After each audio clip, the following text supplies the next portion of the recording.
Self-trust is knowing that no matter what happens, you'll be able to pick yourself up again. No matter what happens, you'll be able to take the next step. Self-trust is knowing that you have your own back. And if your self-trust is not at the same level as your self-belief, it doesn't matter what you do, you're not going to make it. You have to work on your self-trust. And self-trust is built through proof points and evidence points. Nothing else beats it.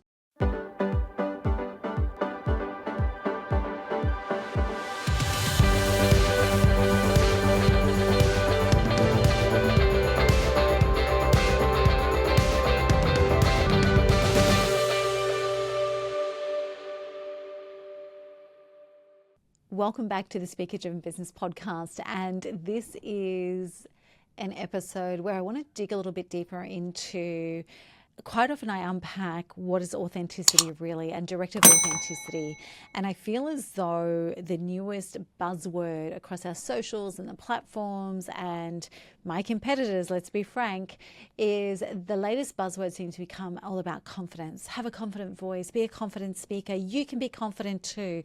101 confidence hacks to make you sound better, stronger, faster, all the things. And it's just this never-ending hype bullshit about how you feel more confident. You cannot manifest confidence. You can't hype your way into confidence. And if one more person tells me you can power pose your way into confidence, I'm probably going to wring their freaking neck, right? So all of the things that we are being taught across the platforms and across pop culture and across popular things such as TED Talks, because that's where Amy Cuddy's power pose comes from, let's be honest. One of the things that it actually doesn't address is what are the root causes of confidence. And there's a few different things that we're going to unpack, because until you understand this, you are going to try to continue to biohack and power pose your way through to confidence, and it's just not going to work. It is not going to be sustainable. You are not going to be able to create the future that you want, and you are certainly not going to be able to create the consistency that you need to become really well known for what it is that you know to be true about the world through your speaking. And there's a couple of things here, and I'm going to go straight to the power pose first and why that doesn't work and why it annoys me so much. And you may not agree with me, and that's fine. Shoot me an email, send me a message, tell me why you don't agree with me. But the power pose is great for assuming a stance and flooding your body with the recognition that you can stand strong. But it lasts just for a moment, because all the things when it comes to speaking and the things that the younger or the less experienced speaker coaches will have you believe, what happens with the power pose is they're using it as an antidote to the things that are flooding your body. And those things are things like nerves, like hands shaking, like sweating, like a red flush going up your neck, like your tongue sticking to the top of your mouth, like your brain going foggy. And none of those things are going to be assisted and aided and improved simply by taking a power pose where you're actually flooding your body with another response. Because what is actually behind all of those symptoms that I just rattled off is a flood of adrenaline. And you cannot power pose your way out of adrenaline. You have to dispel adrenaline. You have to expel it from your body. And you can't do that unless you do it physically. So a lot of people who are more athletic than I am will go for a run the morning of their talks, will go for a walk on the beach the morning of their talks. But the thing is that adrenaline, all the things that create the things that make you believe that you shouldn't speak because you're too nervous and you're too this, and you must be stupid because you can't remember your words and your tongue gets tied to the top of your mouth. All of those things that convince you of the wrong outcome, that you shouldn't be speaking, are simply because your body has released an adrenal flood, an adrenaline response through your body. You have to physically expel it. So you could go for a run, but if you're like me, that is not going to be on the top of your agenda. What you could do instead is what we give all of our speakers as a baseline hack, biohack. We give all of our speakers this.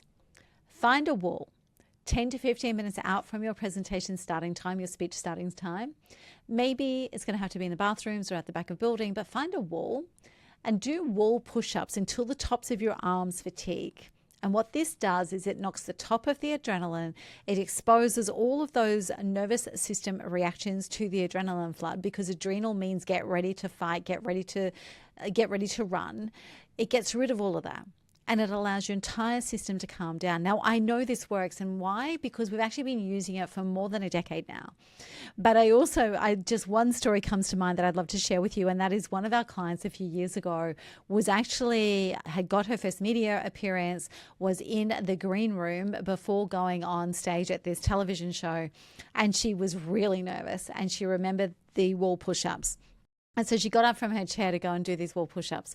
And what was really interesting was she sent me this video of all these people in the green room actually doing these wall push-ups. And it was hilarious because once she got up to do it, somebody said, "What are you doing?" And she said, "Oh, my speaking coach told me to do this, and this is the reason why." And they're like, "I'm going to give that a go." And within about 5 minutes, every single person sitting in that green room zone was up actually doing wall push-ups, fatiguing their arms and knocking the top of their adrenaline. Every time somebody actually remembers to do this, I know because I usually get a message.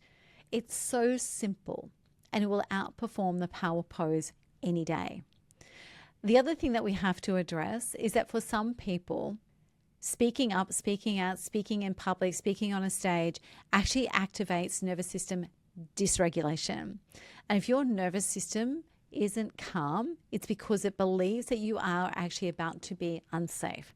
There is something in your history, there is something coded into your DNA, there's something in your experience that has activated nervous system dysregulation because it believes that you are now unsafe. That is not something that you can just willpower your way through.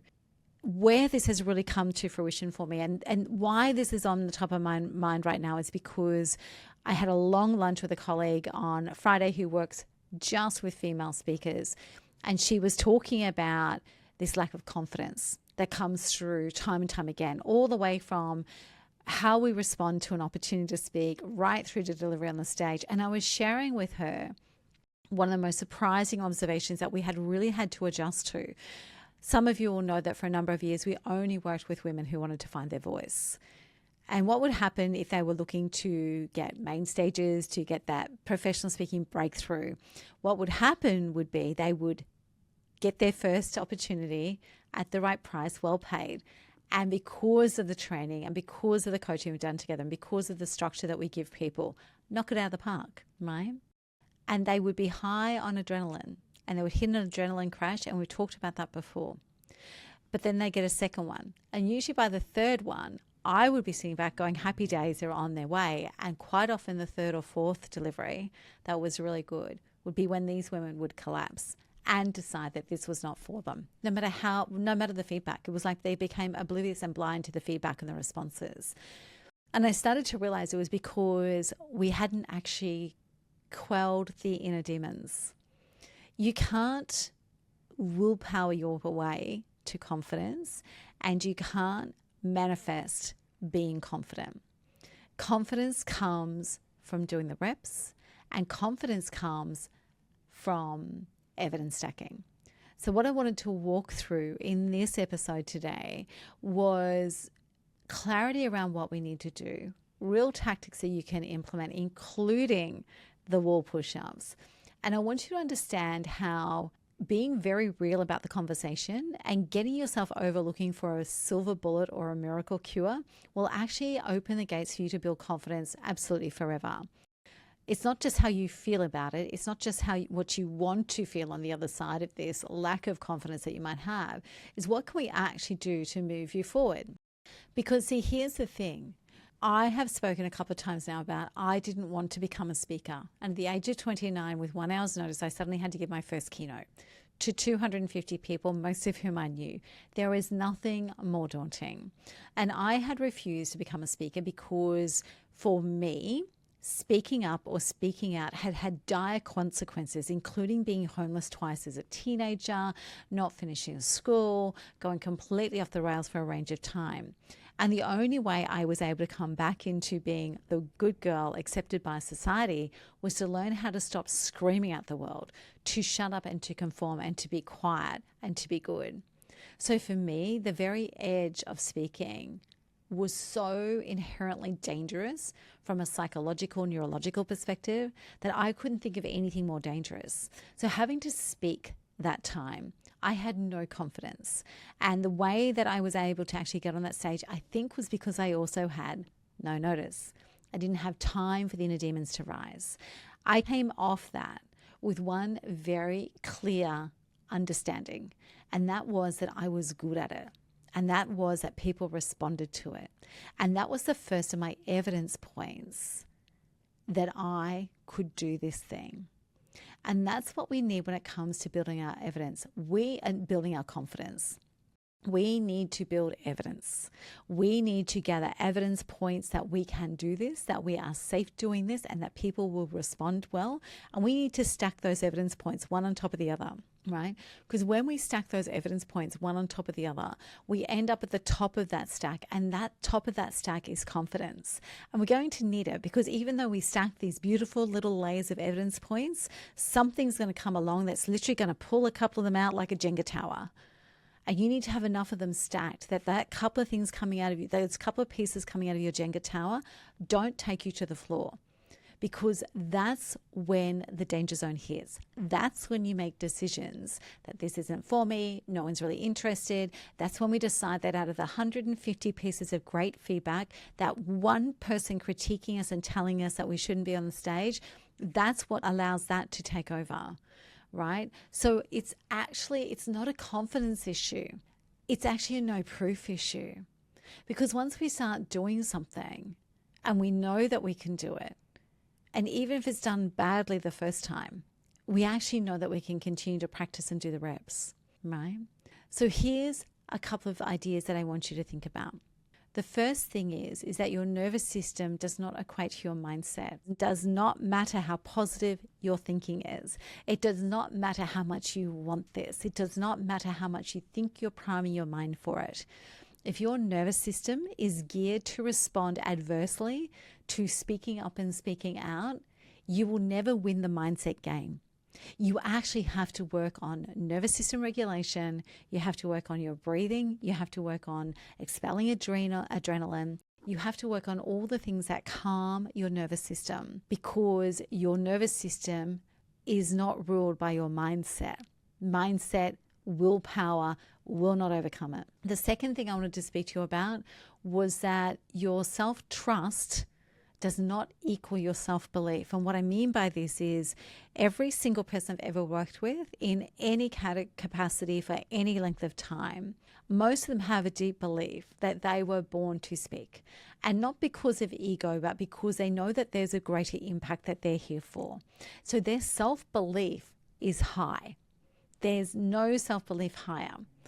But the tension forms and the struggle starts because that self-belief is not matched by their level of self-trust. And self-trust is knowing that no matter what happens, you'll be able to pick yourself up again. No matter what happens, you'll be able to take the next step.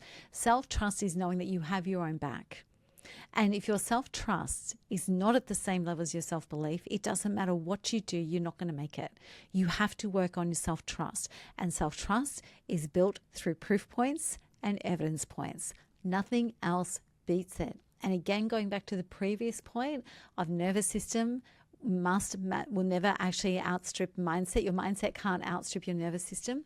Just popping back to that for a moment, right? Your self-trust is not just a will, it's not just something you can will into being. You actually have to build muscle around it.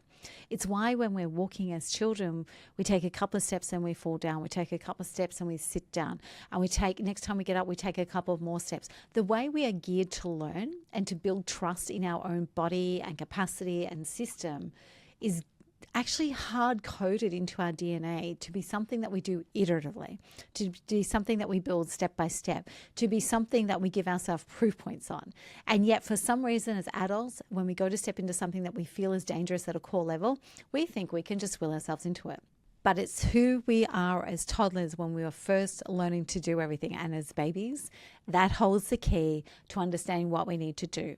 A little bit, build an evidence point. A little bit, build a proof point. A little bit, build the reps. That's how you do it.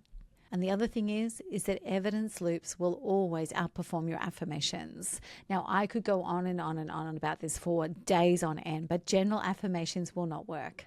And the reason general affirmations will not work is because your inner child, which is deep within you, does not yet have the evidence points and the evidence loops that it's going to be safe. So literally all the things that you've been sold, that mindset will get you through, that willpower is everything, that power posing will overcome it, that self-belief is all you need, and affirmations will get you through to the stage, all of those things will fail if you are not proactively, intentionally building points of evidence. It's one of the reasons why we take the approaches we do in many of our programs. So I want you to stop reciting your affirmations, believing they hold some sort of silver bullet that's going to get you through.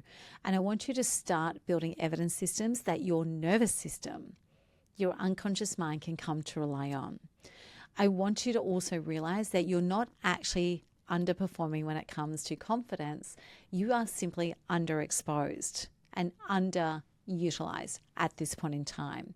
You cannot grow more confidence simply by actually practicing confidence behind closed doors. It doesn't matter what you do. You have to get into the arena. And part of my mantra about you have to get into the arena is not because I want you to fall over, and not because of any pass or fail kind of grading that some people might think I'm talking about. You have to get into the arena because it's the only way that you can build confidence that you can do this thing and be safe. And hell, you might even be liked, and people might even love you for what you bring to the table. We need to actually stop believing in the influencers and the hype and the content marketers and the spruikers who will teach you to pump your state. Pumping up your state, particularly if it's not your natural way of being, will not help you, because internally you know that this isn't you. And it may get you through the opening, it may even get you to the middle, but it won't see you all the way through of a decent speech or presentation. Don't pump and hype your state. It is not the way that you build confidence. So influencers and spruikers will tell you all you need to do to feel confidence. Pump your state, bang your fist pump the air, play that air guitar, get on stage and rock it. But the professionals and the people who actually care about you, they'll teach you to build your muscle through repetition and through deliberate micro-stressing of the muscle of speaking. And as we close this out, we have so many programs and so many things built into our programs and our coaching that you can access to actually take control of deliberately building your confidence, because it's not a state of mind, it's a way of being. And the only way you build that way of being is by building evidence points that you are safe. You cannot stare down the inner child within inside that feels unprotected and unsafe, and you cannot will them into compliance. You should know this if you've been around children. You can't do it to them, and you definitely can't do it to your inner child. There are so many strategies, but what I want you to do is walk away from this episode knowing this. Professional confidence is deliberately engineered. You cannot think your way into it. You earn it step by step, rep by rep. Start small. Start where it's comfortable. Start where you know you can get through it, even if you feel like you're walking on eggshells or there's razor blades in your throat. Start somewhere small. Win the small speech. Win the small conversation. Win the small pitch. Start building evidence points that you can go out there and you can speak your truth and be safely held within it. This is not about staying in your comfort zone, but it is about actually working your way so you can step up a ladder to confidence instead of believing that you can dive into the pool, because every time someone dives into unknown territory, they injure themselves, and I don't want that for you.